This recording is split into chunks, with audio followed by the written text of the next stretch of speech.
तो आज हम पढ़ेंगे साइंस क्लास 10th का chapter number 5 life processes. How do we tell the difference between what is alive and what is not alive? If we see a dog running or a cow chewing cud or a man shouting loudly on the street, we know that these are living beings. What if the dog or the cow or the man were asleep? We would still think that they are alive. But how did we know that? We see them breathing and know that they are alive. What about plants? How do we know that they are alive? We see them green, some of us will say. But what about plants that have leaves of colors other than green? They grow over time, so we know that they are alive. Some will say. In other words, we tend to think some sort of movement, either growth related or not, as common evidence for being alive. Plant But a plant that is not visibly growing is still alive, and some animals can breathe without visibly movement. So, using visible movement as the defining characteristics of life is not enough. सो इस paragraph में basically यही पूछा जा रहा है कि like ये माना जा रहा है, क्राइटेरियाज माना जा रहा है कि हम कैसे बोल सकते हैं कि कोई चीज़ अलाइव है. ये पहला आ जाता है कि वो मूव कर रहे हैं इसलिए हम उन्हें अलाइव मानते हैं. बट बात ये आती है, अगर वो सो गए तो क्या हम स्टिल उनको अलाइव मानते हैं? तो ये हम बोलते हैं कि वो ब्रीथ कर रहे हैं इसलिए वो अलाइव हैं. बट हम प्लांट्स के बारे में क्या बोल सकते हैं? वो हमको तो ब्रीथ करते हुए नहीं दिखते, तो हम ये मानते हैं कि वो ग्रीन है करके वो अलाइव हैं. बट स्टिल कुछ प्लांट्स के लीव्स अलग कलर के होते हैं, तो हम कब कैसे बोल सकते हैं कि वो अलाइव हैं? तो हम ये मानते हैं कि कोई भी मूवमेंट, चाहे वो ग्रोथ रिलेटेड हो या फिर ऐसा कुछ हो, या फिर मतलब सिंपल मूवमेंट भी हो, तो उसे as a evidence of being alive मानते हैं. बट कुछ प्लांट्स विजिबली ग्रो नहीं करते, मतलब प्लांट्स ऑब्वियसली विजिबली ग्रो नहीं करते, और कुछ एनिमल्स ऐसे ब्रीथ करते हैं कि हमें पता ना चले, लाइक विजिबल नहीं रहता वो. तो हम ये नहीं मान सकते कि विजिबल मूवमेंट के कारण लोग अलाइव रहते हैं, या फिर विजिबल मूवमेंट को हम कैरेक्टरिस्टिक मान सकते हैं लाइफ का. So, movements over very small scale will be invisible to the naked eye. Movement of molecules, for example. Is this invisible molecular movement necessary for life? If we ask this question to a professional biologist, they will say yes.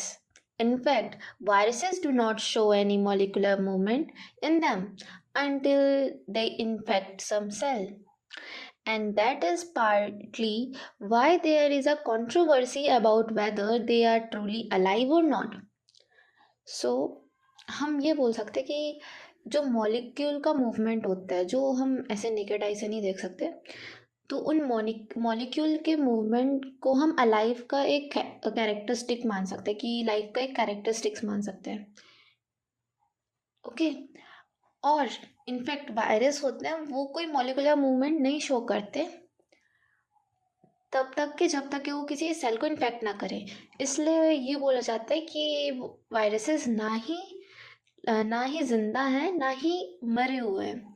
मतलब ना ही वो living है, ना ही वो non living है. वो living और non living के बाउंड्री में है. वो इन्फेक्ट करता है किसी को तो लिविंग हो जाता है, नहीं करता तो फिर नॉन लिविंग हो जाता है. और ये इसकी कंट्रोवर्सी चलती रहती है. Why are molecular movement needed for life?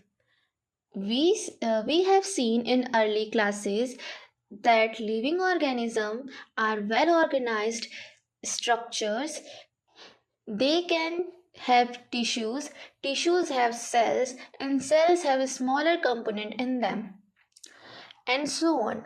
Because of the effects of the environment, these organized, ordered nature of living structure is very likely to keep breaking down over time.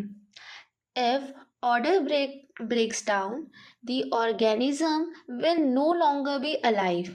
So, living creature must keep repairing and maintaining their structures, since all these structures are made up of molecules.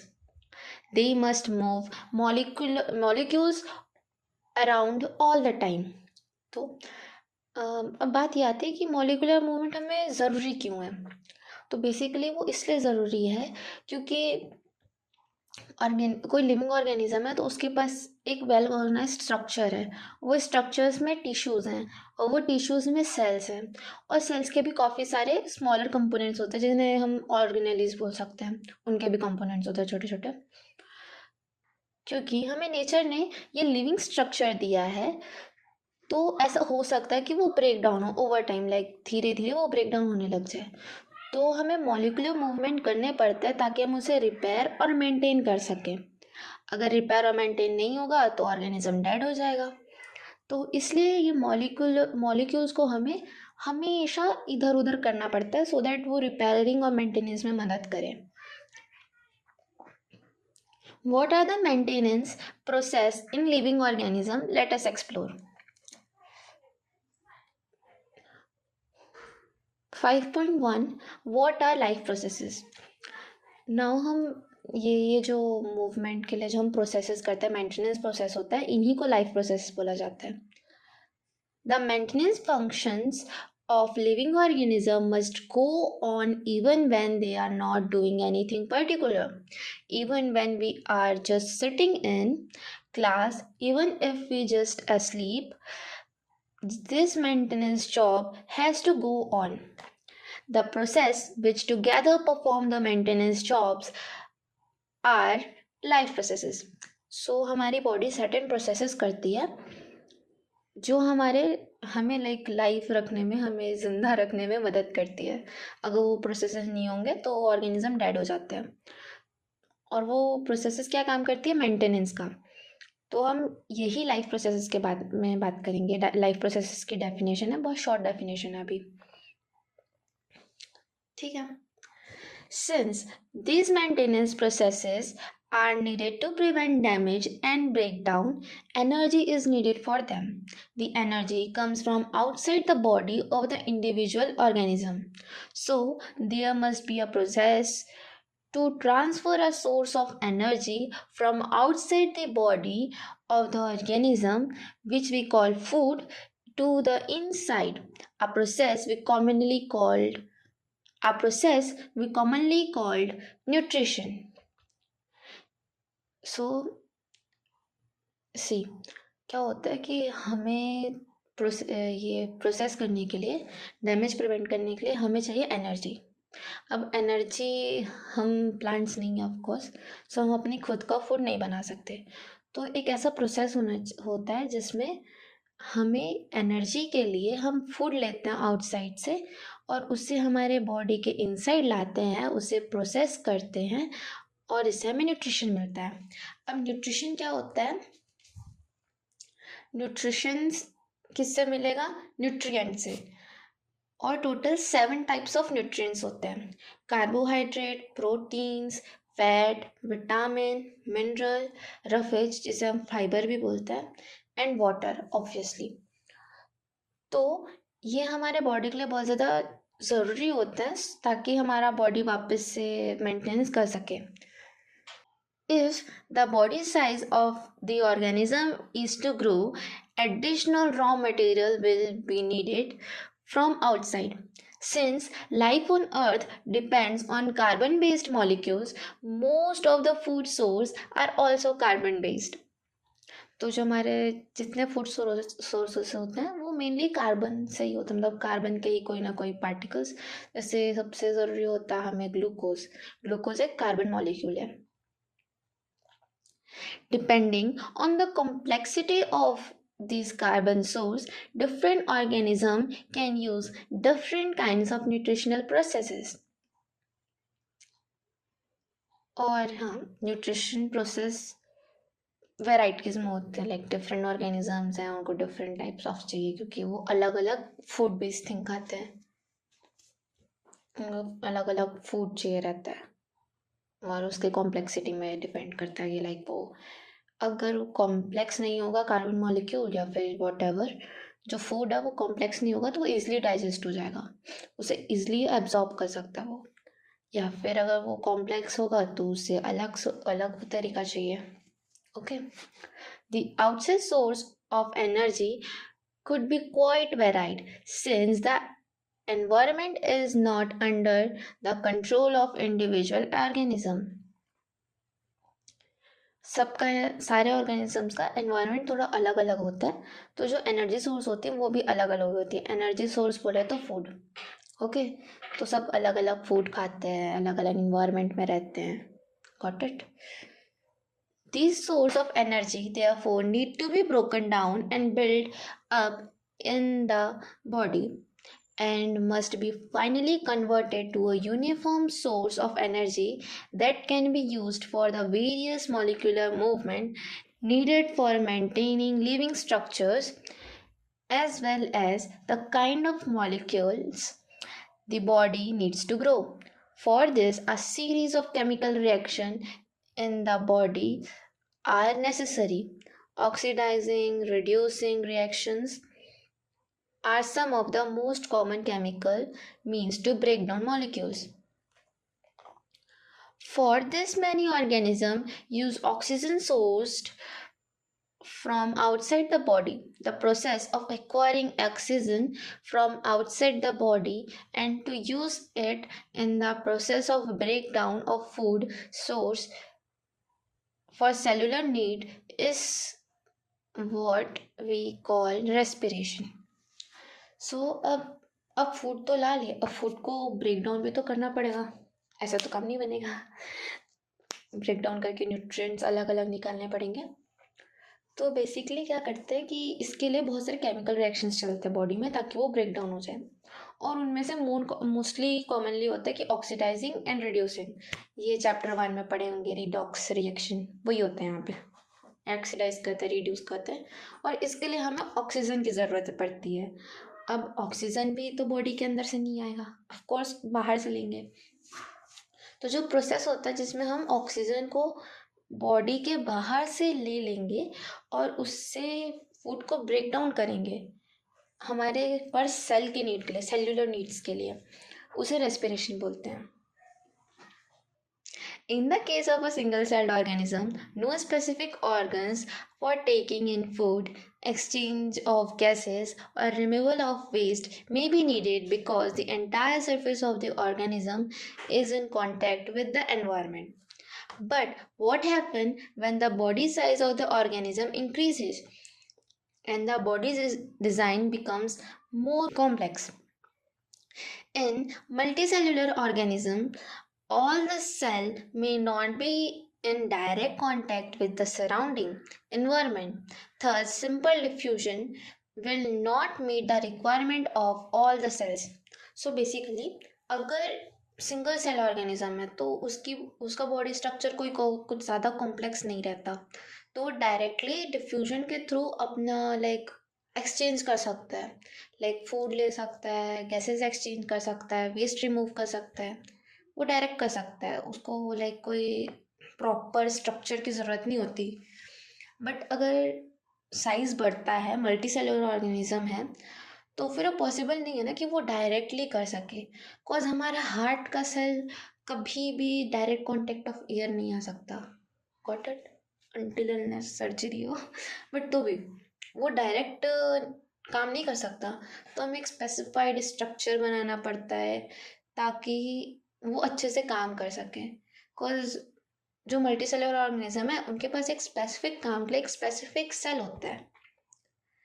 अब वो इतना ज़्यादा वो नहीं होता, free नहीं होता कि वही खाना लाए, वही गैसेस एक्सचेंज करे, उसका एक काम है वो वही करता है, तो हमें इसके लिए एक प्रॉपर सिस्टम चाहिए रहता है सो दैट ये सारे काम हो सके।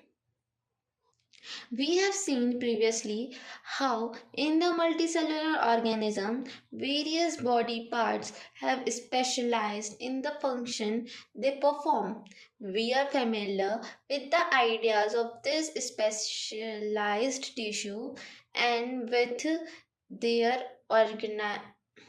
organization in the body of the organism.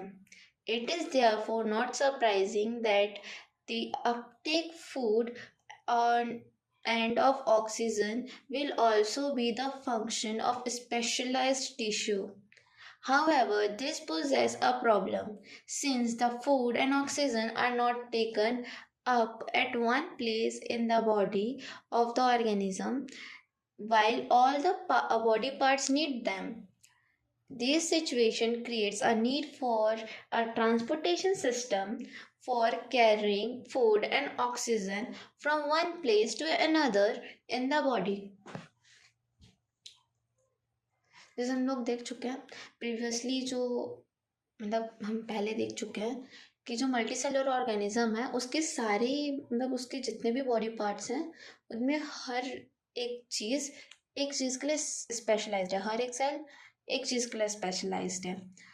तो इसके लिए क्या होता है कि अब बात ये आती है कि अगर हम लोग ब्रीथ कर रहे हैं तो ऑक्सीजन लंग्स के पास है, तो हमें कोई ऐसा सिस्टम चाहिए रहेगा कि वो ऑक्सीजन को बाकी बॉडी में फ्लो कर सके। कॉज ऐसा तो नहीं है कि एक चीज़ एक ही पार्ट को चाहिए, पूरे बॉडी को चाहिए रहता है ना, न्यूट्रिशन ये सब पूरे बॉडी को चाहिए रहता है। तो इसके लिए हमारी नीड बनती है ट्रांसपोर्टेशन सिस्टम के लिए, ताकि वो फूड और ऑक्सीजन को एक प्लेस से दूसरे प्लेस तक के कैरी ऑन कर सके। When chemical reaction use the carbon source and the oxygen for energy generation, they create byproducts that are not only useless for the cell of the body but could even be harmful. These waste byproducts are therefore needed to be removed from the body and discarded outside by a process of excretion. Now, अब हम chemical reactions कर रहे हैं तो हमेशा एक product निकलता है, एक बाय प्रोडक्ट निकलता है। और जब हमारे बॉडी में ये रिएक्शंस होते हैं तो जो बाय प्रोडक्ट होता है एक तो वो यूजलेस होता है, ऑफ कोर्स वो कचरा है तो कौन अपने घर में कचरा रखना चाहेगा ना, तो उसे बाहर निकालना पड़ेगा। लाइक घर पे थोड़ी ना कचरा रखोगे, बाहर फेंकोगे ना कचरे को। तो ये यूजलेस होते हैं, इवन कई चीज़ें हार्मफुल होती हैं हमारी बॉडी के लिए। तो इन वेस्ट प्रोडक्ट्स को हमें निकालने की ज़रूरत है। तो हाँ, तो हमारे बॉडी को एक ऐसा सिस्टम भी चाहिए रहता है, एक ऐसा प्रोसेस भी चाहिए रहता है जहाँ से वो वेस्ट और हार्मफुल चीज़ हमारी बॉडी से बाहर निकले, और इसी प्रोसेस को हम एक्सक्रीशन बोलते हैं।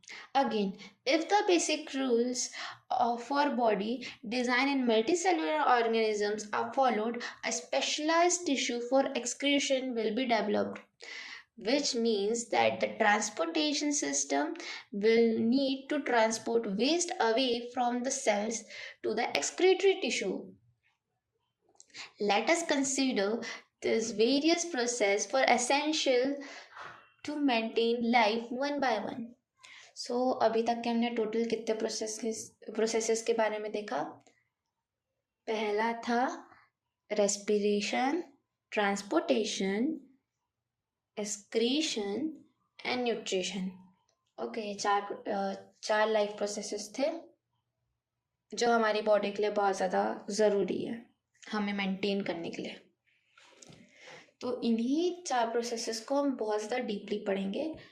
एक और प्रोसेस होता है बट वो लाइफ प्रोसेस नहीं होता, विच इज़ रिप्रोडक्शन।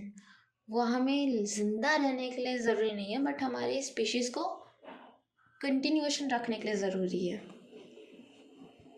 ओके, सो यहाँ पे कुछ क्वेश्चंस हैं, which is first, why is diffusion insufficient to meet the oxygen requirement for multicellular organism in humans? तो इसका आंसर हमें यहाँ मिलेगा, बिकॉज यहाँ पे आंसर है, in multicellular organism all cells में not be in direct contact with the surrounding environment, thus simple diffusion will not meet the requirements of all the cells. So second question था, what criteria do we use to decide whether something is alive? So इसका answer होगा molecular movement. Then third, what are outside raw materials used for by an organism? तो वो food होगा। Food होगा, इसका answer होगा nutrients like oxygen, water and food. Food को अपन nutrients बोल सकते हैं, या फिर कार्बन बेस्ड मॉलिक्यूल्स। न्यूट्रिएंट्स मैंने बताया था 7 न्यूट्रिएंट्स, तो फूड की जगह हम लोग न्यूट्रिएंट्स भी लिख सकते हैं, फूड भी लिख सकते हैं, कोई इशू नहीं है। Fourth, what processes would you consider essential for maintaining life? तो यहाँ पे 4 प्रोसेसेस हैं, रेस्पिरेटरी, ट्रांसपोर्टेशन, एक्सक्रीशन, और यहाँ पे न्यूट्रिशन भी रहेगा, मैंने नहीं लिखा है। सो हमारा फर्स्ट टॉपिक यहाँ पे एंड होता है। Thank you for watching.